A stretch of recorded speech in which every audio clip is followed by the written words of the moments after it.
Bonjour à tous. Aujourd'hui, je vais vous parler d'un comportement qui n'est pas du tout encouragé socialement, mais pourtant très répandu. Non, mes petits coquins, je ne veux pas parler des dick pics, mais des gens qui se réjouissent du malheur des autres.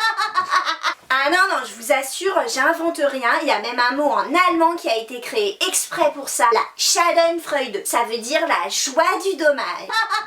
Et moi, c'est quelque chose que je ne comprends pas. Ah bah moi, par exemple, si une amie m'annonce qu'elle a le cancer, je veux dire, je suis effondrée, quoi. À moins qu'elle ait des loups-boutins en taille 36.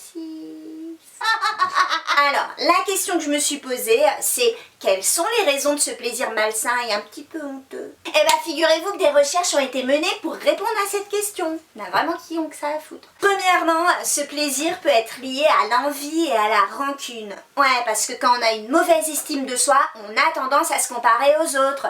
Du coup, s'il arrive une merde à la personne en question, on peut avoir le sentiment qu'une certaine justice est rétablie. Et ouais, bien fait pour sa gueule. Surtout si elle a transgressé des règles.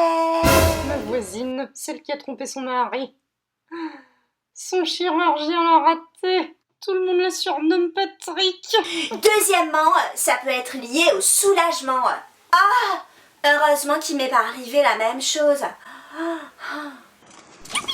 Et enfin, ce plaisir peut être lié à la dynamique intergroupe. C'est-à-dire que si tu as une personne extérieure à ton groupe social, ethnique ou culturel, par exemple, genre si toi t'es team Laetitia et elle est team David et Laura, ben en raison de la distance qu'il y a entre elle et toi, tu ressentiras moins d'empathie et donc plus de plaisir face à sa souffrance. Eh ben alors, on s'est fait expulser avec toute sa famille? Eh ben, moi ça m'en touche une sans me faire bouger l'autre. Hein.